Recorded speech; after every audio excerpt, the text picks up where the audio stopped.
The blood on Doyen's hands was still warm when he pushed open the wrong hospital door. And the dying woman inside whispered something that would destroy everything he'd built in the underworld. Seoul's underworld. 11:47 p.m. Doyen wiped the blade clean with mechanical precision. The basement of the Gangnam warehouse reeked of copper and fear. His lieutenant bowed low, trembling.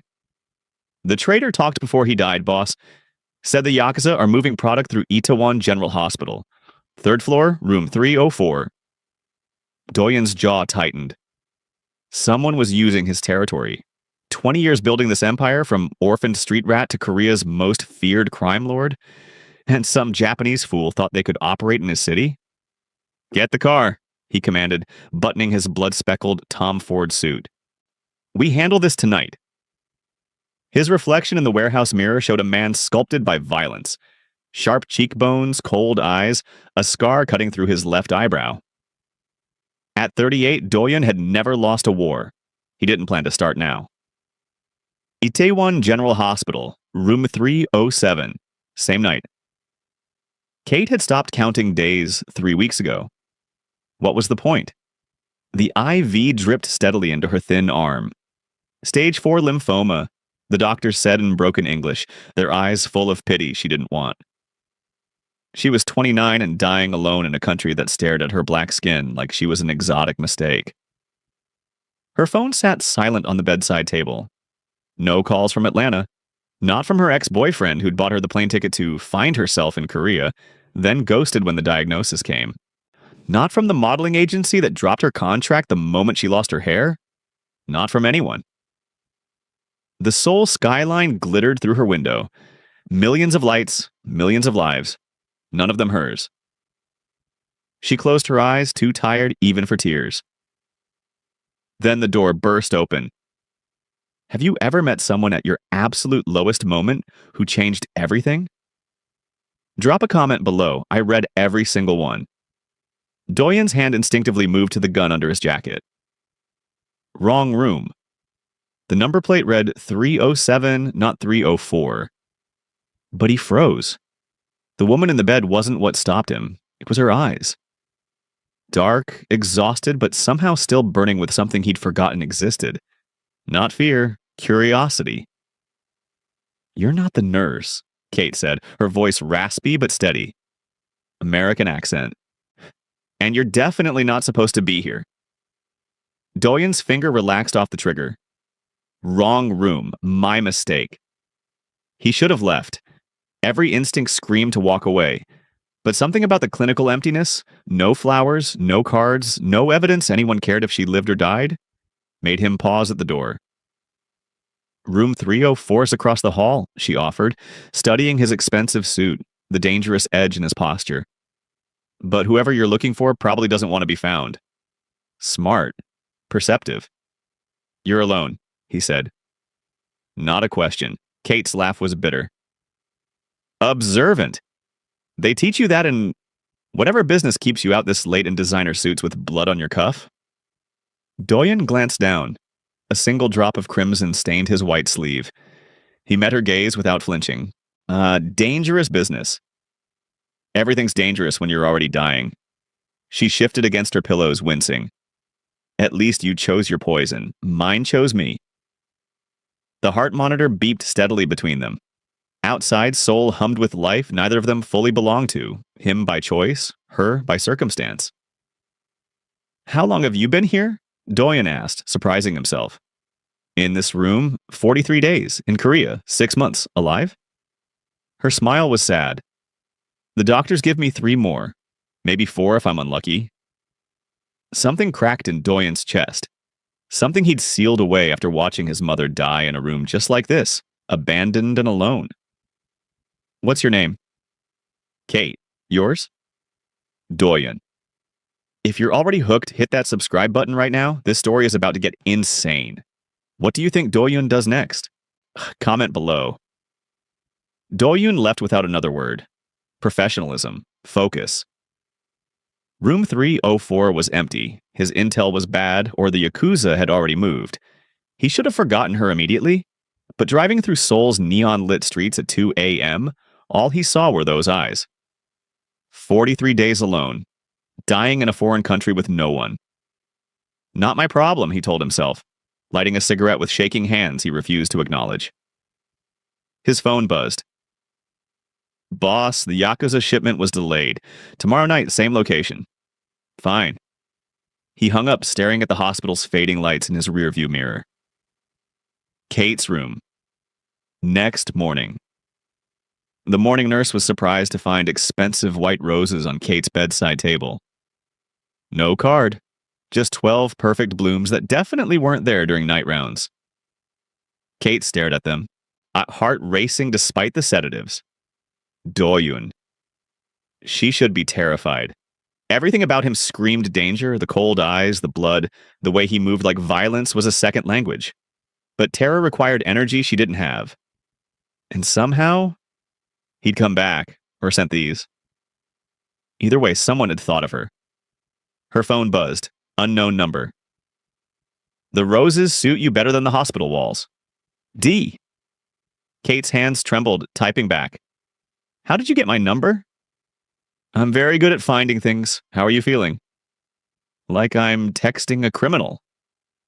You are. Does that scare you? Kate looked at the roses, then at her empty room, then at the IV slowly draining into her dying body. I'm too tired to be scared, and too lonely to care what you are. 3 dots appeared, disappeared, appeared again. I'll visit tonight. If you want. Kate closed her eyes. Every rational cell screamed this was insane. Room 307. I'll be here. Not like I'm going anywhere. Do-yun came every night for a week.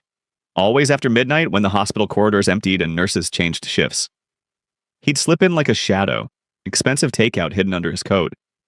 Jjajangmyeon, tteokbokki, samgyeopsal from restaurants that didn't deliver. You're going to get caught, Kate whispered on night 4, watching him set up an entire Korean BBQ spread on her hospital tray. I own this hospital, Do-yun said simply, unwrapping SSM. Well, the board thinks a corporation owns it. That corporation is mine. Kate's eyes widened. You're serious? I don't joke about real estate. He held up a lettuce wrap. Eat. You've lost weight since I met you. I have cancer, Do-yun. Weight loss is kind of the package deal. His jaw tightened. The treatment they have you on is outdated. You've been researching cancer treatments?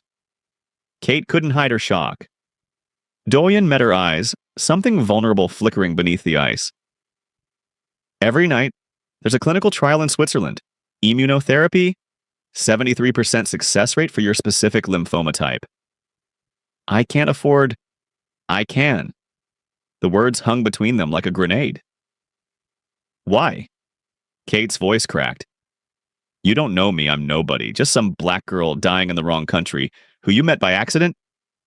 There are no accidents. Do-yun's voice was fierce. I've killed 17 men, Kate. Destroyed families. Built an empire on blood and fear. And every single night for 20 years, I've slept perfectly fine. He leaned forward, his eyes burning into hers. Until I met you. Now I lie awake wondering who the hell abandoned someone like you to die alone, and I can't? His voice broke. I won't let that happen. Kate's tears came hot and fast. You're insane. Probably. He wiped her cheek with surprising gentleness. But I'm your kind of insane now. My mother died in a hospital room like this. Do-yun's confession came on night 12, after Kate's worst episode yet. Vomiting, seizures, the machine screaming while nurses rushed in. He'd stayed hidden in the bathroom, emerging only when silence returned, and Kate lay exhausted, shaking. Now he sat in the visitor's chair he'd claimed as his own, head in his hands. I was 9, he continued, voice hollow. My father ran a small gang in Busan, nothing big, but he made enemies. They killed him, took everything. My mother. She got sick from the stress. Stomach cancer. We had no money, no family. Kate's hand found his, weak but steady. She died on a Tuesday morning, alone. I was in the hallway because they wouldn't let children in after 9 p.m. His fingers tightened around hers. I heard her call for me. I heard her, and I couldn't reach her. Doyen! I swore I'd never be powerless again, never be poor. Never watch someone I. He stopped, eyes glistening. Never let anyone die alone. Kate pulled him closer with strength she shouldn't have. Is that why you do this? The crime, the violence? I did it to survive, to matter, to make sure no one could ever take from me again. He looked at her, raw and unguarded. But you're dying with grace. No empire, no guns, just yourself. And somehow you're stronger than I've ever been. I'm not strong, Kate whispered. I'm terrified every second. Then we're terrified together. Doyen pressed his forehead to hers. I'm getting you to Switzerland, Kate, next week. I don't care what it costs. Your enemies will see it as weakness. Let them try me. The Switzerland treatment was brutal. Doyen rented a villa in Zurich overlooking the lake, converting the entire third floor into a medical suite. He hired the world's best oncology team, translators, chefs who specialized in nutrition for cancer patients. And he stayed. Every injection, every reaction, every terrifying night when Kate's fever spiked and doctors rushed in, Do-yoon was there holding her hand, whispering in Korean she didn't understand, but somehow felt. What are you saying? She asked one dawn, after the worst had passed. That you're a fighter, that you're beautiful, that I... He stopped himself. Say it. Kate's voice was stronger now. Week 6 of treatment showing results. Her hair was growing back in soft coils, color returning to her cheeks. In my world, saying it makes you a target, Doyen said quietly. Everyone I've ever cared about becomes leverage, a weakness. And I'm not already? Kate challenged. Doyen, you've spent millions on me. Your men know, your enemies probably know. The words don't change the truth. He cupped her face, thumbs tracing her cheekbones. I love you, Kate. Utterly, completely. In a way that terrifies me more than any bullet ever has. Kate's smile was radiant. I love you too. And I'm going to live, Doyen. For you. For us. For this impossible thing we're building. He kissed her then, soft. Reverent, tasting of second chances and futures neither believed they'd have. Outside, snow began to fall over Zurich. Inside, a mafia boss and a dying woman held each other like the world had finally stopped trying to tear them apart. When you're better, Doyen murmured against her hair, I'm taking you home, to Seoul, as my wife. Kate laughed, tears streaming. Is that a proposal or an order? Both. Then my answer is yes. The photo arrived 3 days before Kate's final treatment. Doyen was in a meeting with his Swiss security team when his phone buzzed. Unknown number. A picture. Kate's hospital in Atlanta. Her ex-boyfriend's new girlfriend. A news article about Kate's miraculous recovery going viral. Then the text, she's famous now, worth something. We're coming for what's ours. The Yoon Syndicate. Doyen's blood went cold. Or the Yoon Syndicate. His oldest rivals in Seoul. They'd been watching, waiting. Now they knew exactly how to destroy him. He burst into Kate's room, face ashen. We need to leave. Now. What? Doyen, I have one treatment left? They know about you. His voice was ragged with fear she'd never heard. Kate, they'll take you, hurt you, use you to gut me from the inside, and I can't... So what do we do? Kate stood, stronger now, but still fragile. Run forever? Hide? Let them win? I'm sending you to America. New identity. Protection. You'll be safe. Without you? Kate's eyes flashed. You're trying to abandon me after everything? I'm trying to save you, Doyen roared. Don't you understand? Being with me is a death sentence. I was selfish. I was stupid. I let myself love you, and now they'll kill you just to watch me break. Then break! Kate grabbed his face, forcing him to look at her. Break with me. Fight with me. But don't you dare send me away like I'm some weak thing that can't handle your world. You almost died, Kate. And you brought me back to life. Her voice cracked. The cancer didn't kill me. Loneliness almost did. If you send me away, you finish what the disease started. Do-yoon's composure shattered. I can't lose you. Then don't let go. Oh my god, what would you do in Do-yoon's position? Protect her by letting her go or fight together? Comment your choice and subscribe. You need to see how this ends. Do-yoon disappeared for 2 days. Kate completed her final treatment alone, doctors celebrating her remission while her heart shattered. He'd left, just like everyone else. Until the third morning when her hospital room door opened. Do-yoon stood there but different. His expensive suit was gone, replaced by simple black clothes. His perfectly styled hair was disheveled, and his eyes burned with decision. I talked to my counsel, he said quietly. Told them I'm stepping back from operations, transitioning power. I've already liquidated 70% of my assets, legal businesses only. The rest, the violence, the territory, I'm done. Kate's heart stopped. Do-yoon, no. That empire is your life. It was my life. He knelt beside her bed. You are my life now. I've spent 20 years building power so I'd never be powerless again. But real power, Kate? Real strength? It's choosing you every single time. Even if it costs me everything. The Yoon Syndicate? I made a deal. They get my soul territory. I disappear. We both walk away breathing. His smile was bitter. Turns out a man in love is easier to negotiate with. They think they won. Did they? Kate whispered. Do-yoon pulled out a small velvet box. I lost an empire, but I gained you. You tell me who won. The ring inside was simple, perfect. A single diamond that caught the Swiss sunlight. Marry me, Kate. Not as a mafia boss and his prize, as Do-yoon and Kate. Two people who found each other in the worst possible moment and refused to let go. Kate's hands trembled taking the ring. Where do we go? Anywhere, everywhere, nowhere. He slid the ring on her finger. As long as I'm with you, I'm home. Yes, Kate breathed. Forever, yes. 1 year later, Jeju Island. Kate stood on the beach, toes in the sand, watching the sunrise paint the sky gold and pink. Her hair had grown back full and thick. Her body was strong, healthy, alive. Behind her, their small house sat nestled among the orange groves. Nothing like Do-yoon's former penthouse, but infinitely warmer. Arms wrapped around her waist.